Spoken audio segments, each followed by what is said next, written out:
Hi there, I am Wild Humphrey and they call me the Fact Master. I'm faster than Google and I'll tell you all the things you never knew you didn't know, and I'm back with a fact or two today for you.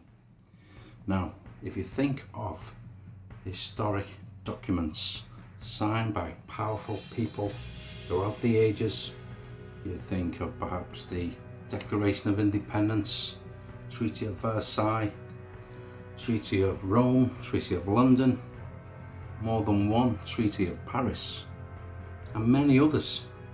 But there's one that really stands out, really, from all of them, and it's known as the Magna Carta Liberatum, which translates simply as Great Charter of Freedoms. We know it as the Magna Carta. But who signed the Magna Carta? When was it signed? Why was it signed? And where was it signed? Well, I can tell you it was signed by a king of England. And this king was born on Christmas Eve. The year was 1166, 24th of December, and he was the son of Henry II and Eleanor of Aquitaine, and the brother of Richard the Lionheart, whose shadow he would always live in.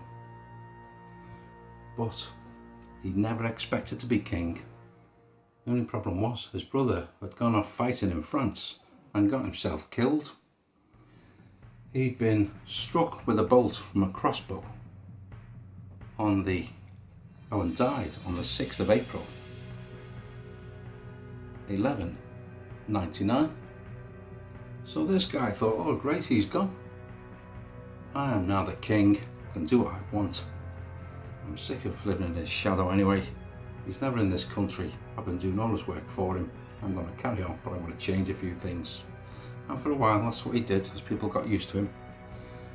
But after not too long, he started to fall out with key people in the country, his barons, his noblemen.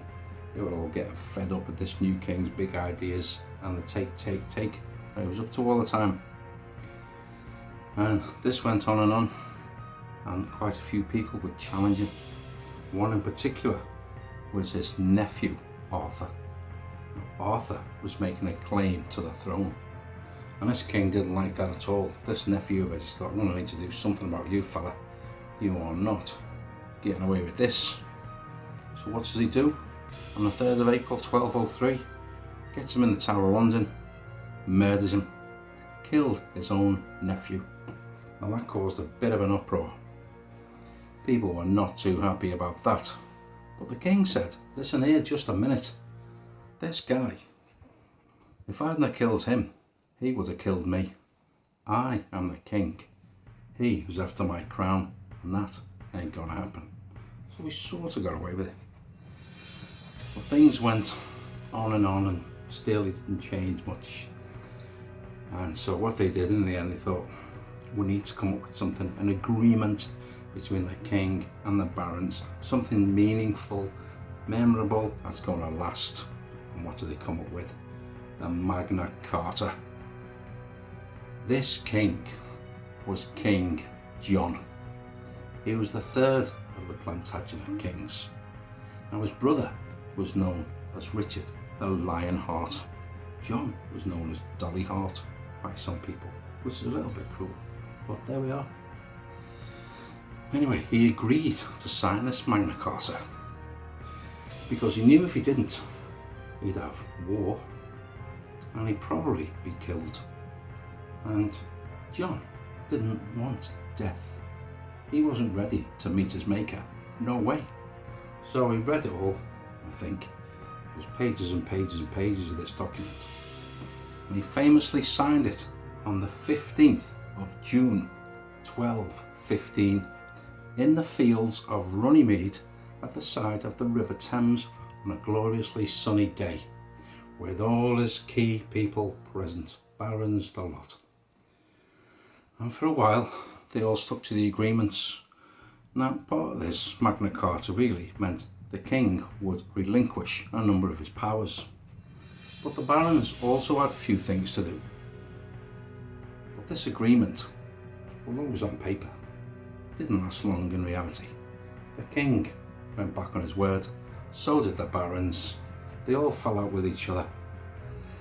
And 18 months later, on the 18th of October, on the night of the 18th of October, King John mysteriously died. I say mysteriously because they say he'd eaten too much and drank too much. All kinds of food, all kinds of wine, port, ale, you name it. He'd overindulged. Others say he was poisoned. Now which one was right?